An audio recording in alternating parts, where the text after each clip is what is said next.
नाज़रीन गिरामी अस्सलामु अलैकुम वरहमतुल्लाहि वबरकातुहू। सीधी बात के ताज़ा तरीन प्राइम टाइम में आप लोगों का इस्तकबाल है। नाज़रीन मैं अंसार अजीज़ नदवी आज के मॉर्निंग प्राइम टाइम में आप लोगों के सामने कुछ अहम तरीन ख़बरें रखने जा रहा हूँ, जिसमें रामपुर उत्तर प्रदेश के रामपुर से फैज़ खान नामी एक नौजवान की जो मौत हो गई उसकी ग्राउंड रिपोर्ट हासिल हुई है। कुछ तफसीलात धीरज मिश्रा की मैं उसके हवाले से वो तफसीलात रखूँगा। और कश्मीर में महबूबा मुफ्ती की बेटी इल्तिजा मुफ्ती को भी इस वक्त नज़रबंद कर दिया गया है। और राजस्थान के कोटा हॉस्पिटल में दिसंबर में 100 बच्चों की मौत हुई है, जो हंगामा ख़ेज़ है और बहुत ही तशवीशनाक रिपोर्ट है। इसके अलावा फिर मुल्क भर से केरला, तमिलनाडु और मुख्तलिफ़ इलाक़ों से, कर्नाटक से भी, दिल्ली समेत कई इलाक़ों से कुछ एहतजाजात के ताज़ा तस्वीरें और वीडियोस हासिल हुई हैं। एक पुलिस के और जुल्म सितम की भी एक वीडियो वायरल हो रही है, वो भी मैं आखिर में आप लोगों के सामने रखूँगा। उससे पहले आप लोगों से दरख्वास्त है कि जिन लोगों ने हमारी वीडियोस को नहीं देखा है देखें, सब्सक्राइबर्स नहीं किया है करें और दूसरे लोगों तक पहुंचाने में हमारी मदद करें। हमारे 1 मिलियन सब्सक्राइबर के मिशन में ज़रूर शामिल हों और लोगों को जोड़ने की कोशिश करें। बहरकैफ नाज़रीन, आइए हम सबसे पहले चलते हैं उत्तर प्रदेश के रामपुर को, जिसका जो है दीवायर के धीरज मिश्रा ने ग्राउंड रिपोर्ट की है। उत्तर प्रदेश में रामपुर शहर के रहने वाले 25 साला फैज़ खान को आने वाली 11 फरवरी को दुबई जाना था, यानी अगले महीने 11 फरवरी को ये दुबई जाना था। उनके वहाँ नौकरी लग गई थी। फैज़ और उनकी फैमिली वाले बड़े खुश थे। इस सिलसिले में 21 दिसंबर को अपने कुछ डॉक्यूमेंट्स की फ़ोटो कापी कराने के लिए तकरीबन 10 बजे घर से निकले थे और 2.5 किलोमीटर दूर रामपुर के हाथी खाना चौराहा आने पर उन्होंने देखा कि वहाँ काफ़ी भीड़ इकट्ठा हुई है और लोग शहरियत तरमीम कानून के खिलाफ नारेबाजी कर रहे थे। पुलिस ने चारों तरफ से बैरिकेडिंग कर रखी थी, तो तजस्सुस में वो भी देखने के लिए वहाँ खड़े हो गए। इतने में पुलिस ने मुजाहिरीन पर टीयर गैस मारना शुरू किया। वहाँ अफरा तफरी मच गई और जिसको जहाँ मौका मिला वहाँ छुपने की कोशिश करने लगा। फैज़ ने देखा कि एक बुजुर्ग आदमी टीयर गैस के धुएं से बेहोश हो गए हैं। फैज़ उनको उठाने के लिए आगे बढ़े और जैसे ही वो बुजुर्ग को खींचकर एक गली में लाने की कोशिश कर रहे थे, इसी दौरान एक गोली आकर उसके गले में लगी और वो फ़ौरन वहीं गिर पड़े। रिश्तेदारों और चश्मदीद गवाह ने दीवायर के साथ बातचीत में दावा किया है कि फैज़ के जुड़वां भाई फराज खान ने कहा, अगर हमें किसी मुजाहरे में जाना होता तो मैं उसके साथ जाता। मैं उस दिन घर पर ही था। गुज़श्ता 21 दिसंबर को शनिचर के दिन रामपुर शहर में शहरियत तरमीमी कानून के खिलाफ बड़ा मुजाहरा हुआ था, जिसमें फैज़ खान की मौत हो गई। रिश्तेदारों का मानना है कि पुलिस ने गोली चलाई थी, हालांकि पुलिस का कहना है कि भीड़ में से ही किसी ने उनको गोली मारी है। शहर के उलमा ने 4-5 दिन पहले ऐलान किया था कि 21 दिसंबर के दिन पुरअमन मुजाहरा किया जाएगा। इससे एक दिन पहले जुमा की नमाज से पहले उलमा इकराम ने भी तय किया था कि अगले दिन मुजाहरे किए जाएंगे। हालांकि जुमेरात की रात इंतज़ामिया और उलमा में बातचीत हुई और मुजाहरे को सरकारी तौर पर रद्द कर दिया गया था। लेकिन उसके बाद जो चीज़ें हुई वो तमाम चीज़ें आप लोगों के सामने है।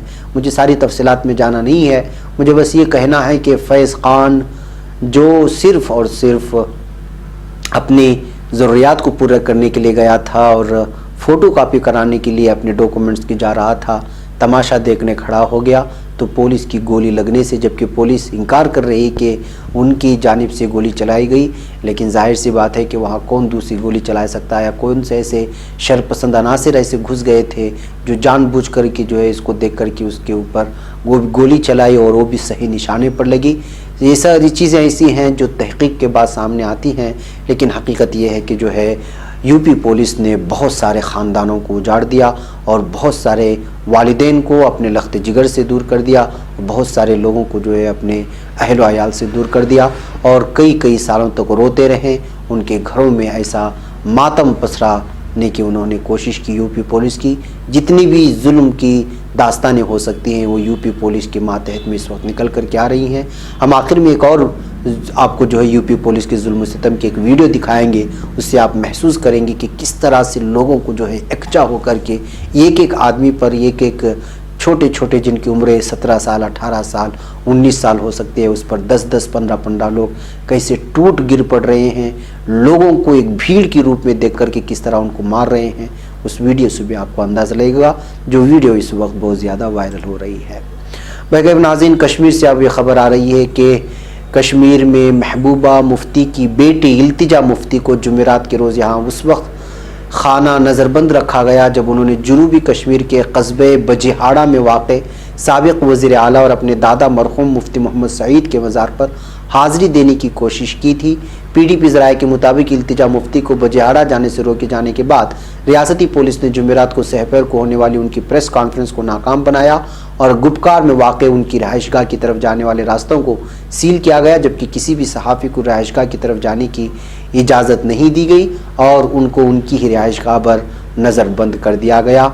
ये इस तरह की खबरें इस वक्त कश्मीर से निकल के आ रही हैं, यानी कि साफ अल्फाज में है कि आपकी पूरी की पूरी आज़ादी सल्ब कर ली जा रही है।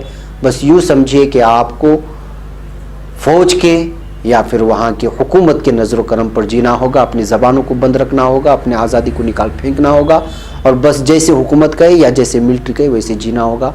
ऐसी हालत बना करके रख दिया गया है कश्मीर में। जाहिर सी बात है कि 4-5 महीने होने को आ रहे हैं, 150 से ज़ायद दिन हो गए हैं, अभी तक वहाँ पे जो है बुनियादी सहूलियात पूरी तरह नहीं है और पूरी की पूरी दुनिया इस जुल्म व सितम को देखने के बावजूद खामोश बैठी हुई है। बैकैफ नाज़रीन, आइए राजस्थान चलते हैं, कोटा हॉस्पिटल में जाते हैं और देखते हैं कि 100 बच्चों की मौत कैसे हो गई। जी हाँ, सिर्फ साल 2019 में 963 बच्चों की जान चली गई है, ऐसी रिपोर्ट आ गई है। एक बहुत बड़ी खबर है, जो खबर दबा दी जा रही है या फिर जो है सियासी पार्टियां एक दूसरे को जो है मुरीद इल्ज़ाम ठहरा रही हैं। हकीकत यह है कि जो है इस वक्त यहाँ के बुनियादी सहूलियात के ना चलते और बीमारियों के फैलते बच्चे जो है इस वक्त मौत के मुंह में धकेले जा रहे हैं। राजस्थान के कोटा ज़िले के सरकारी GK लोन अस्पताल में दिसंबर के आखिरी 2 दिन में कम से कम 9 और बच्चों की मौत हो गई। 30 दिसंबर को 4 और 31 दिसंबर को 5 बच्चों की मौत हुई। उसके साथ ही दिसंबर महीने में अस्पताल में मरने वाले बच्चों की तादाद 100 हो गई है। अफसरों ने गुज़िश्ता बुध को ये जानकारी दी थी। गुज़िश्ता 23-24 दिसंबर को 48 घंटे के अंदर अस्पताल में 10 बच्चों की मौत को लेकर काफ़ी हंगामा हुआ था। हालांकि अस्पताल के अफसरों ने कहा था कि यहाँ 2018 में 105 बच्चों की मौत हुई थी और 2019 में इससे कम मौतें हुई और 963 बच्चों की मौत हुई। अस्पताल के नवमुंतखब सुपरिटेंडेंट सुरेश दलारा के मुताबिक ज़्यादातर बच्चों की मौत पैदाइश के वक्त कम वजन की वजह से हुई है। दलारा ने गुज़िश्ता 30 दिसंबर को बताया था कि अस्पताल की NICU और PICU इकाइयों में 25 दिसंबर से 29 दिसंबर के बीच 6 नवजायदा समेत 14 बच्चों की मौत हुई। उन्होंने बताया था कि 24 दिसंबर तक 77 बच्चों की अस्पताल में मौत हुई थी और उनमें से 10 बच्चों की मौत 23 दिसंबर और 24 दिसंबर को 48 घंटे के अंदर हुई थी। टाइम्स ऑफ इंडिया से बातचीत में अस्पताल के सुपरिटेंडेंट दलारा ने दावा किया है कि साल 2014 से हर साल अस्पताल में होने वाली बच्चों की मौत की शरह में कमी आई है। उनके मुताबिक साल 2018 में 1198 बच्चों की मौत हुई थी, जो अस्पताल में भर्ती कुल 15,719 मरीजों का 7.6% है। उन्होंने आदाद-ओ-शुमार कोटा जिला कलेक्टर ओम कंसारा की तरफ से मुहैया कराए गए आदाद-ओ-शुमार की बुनियाद पर दिया था। नाज़रीन, मंगल को लॉकेट चटर्जी, कांताक्रोम और जस्को रमीना समेत BJP MP के ग्रुप ने अस्पताल का दौरा कर इसकी हालत पर तशवीश का इजहार किया था। उन्होंने कहा कि एक ही बेड पर 2-3 बच्चे थे और अस्पताल में मुनासिब तादाद में नर्स भी नहीं है। इससे पहले national commission for protection of child ने रियासत की कांग्रेस हुकूमत को नोटिस जारी किया था। राजस्थान हुकूमत की एक कमेटी ने कहा कि बच्चों का मुनासिब इलाज किया जा रहा है। कोटा वाक़े JK लोन अस्पताल में बच्चों की मौत को लेकर अपोजिशन के जरिए हुकूमत को तनकीद का निशाना बनाए जाने के बीच राजस्थान के वज़ीर आला अशोक गहलोत ने जुमेरात को कहा कि हुकूमत बीमार बच्चों की मौत पर पूरी तरह हसास है और इस मामले में सियासत नहीं होनी चाहिए। बैकैफ नाज़रीन, लगातार बच्चों की इस तरह की अमवात को लेकर के वाकई तशवीश होनी चाहिए। नवजायदा बच्चों की अमवात क्यों हो रही हैं, क्या वजह है, क्या कोई बीमारी है, अभी तक इसको जो है क्या वजह है इसको मखसूस करने में अभी तक जो है यहाँ की मेडिकल इंतज़ामिया नाकाम है, जिस पर वाकई में सिर्फ एक महीने में 25-25, 30-30 बच्चे अगर मौत के मुंह में जाने लगे तो आप अंदाज़ा लगा सकते हैं कि जो है और वज़न क्यों बच्चियों का आ रहा है, क्या वजह है, ऐसी क्या बीमारियां हैं, इसकी जो तशख़ीस करने में भी जो है मेडिकल इंतज़ाम आखिर क्यों नाकाम है। दरअसल ये मरकज़ी हुकूमत की भी नाकामी है, रियासती हुकूमतों को भी नाकामी है, और सबसे बढ़कर के जो है मेडिकल से जुड़ा एक बहुत बड़ा तबका जो इस वक्त बिज़नेस में लगा हुआ है, उनकी सबसे बड़ी जो है यहाँ पर कमतरी माने या फिर उनकी यहाँ पर भूल मान सकते हैं कि जो बच्चों की इस तादाद में भी जो है अमवात होने के बावजूद इसकी वजूहात पर जो है अभी तक वो तशख़ीस नहीं कर पाए हैं। बैकफ नाज़रीन, ये मामला इस वक्त बढ़ता ही चला जा रहा है, चूँकि दीगर बहुत सारे इस वक्त जो है मीडिया सिर्फ मोदी की ही तारीफ़ करने में लगा हुआ है, यहाँ की मरकज़ी हुकूमत की गलतियों पर पर्दा डालने में लगा हुआ है, तो जाहिर सी बात है कि इन गरीब बीमार बच्चों की मौत का उस पर कोई असर पड़ने वाला नहीं है। बैकअप नाज़रीन, मुझे यहाँ पर इजाज़त दी। कुछ वीडियोस पूरे मैंने जैसे इब्तिदा में कहा कि यहाँ आ रहे हैं एहतिजाज को लेकर के, पुलिस के जुल्म को लेकर के, और बहुत सारे तस्वीर भी आई हैं। ख़वातीन भी पूरी तरह रास्ते पर निकल गई हैं इस वक्त इस शहरी तरमीम बिल के ख़िलाफ़। केरला की, तमिलनाडु की अलग अलग आवाज़, अलग अलग ज़बानें, सब लोगों का एक ही मानना है कि NRC और शहरी तरमीम बिल को ख़त्म किया जाए। आप इन वीडियो को देखें आवाज़ों के साथ, फिर मुझे इजाज़त दें। अस्सलामु अलैकुम वरहमतुल्लाहि वबरकातुहू।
आसादे आसादे आसादे आसादे आसादे आसादे आसादे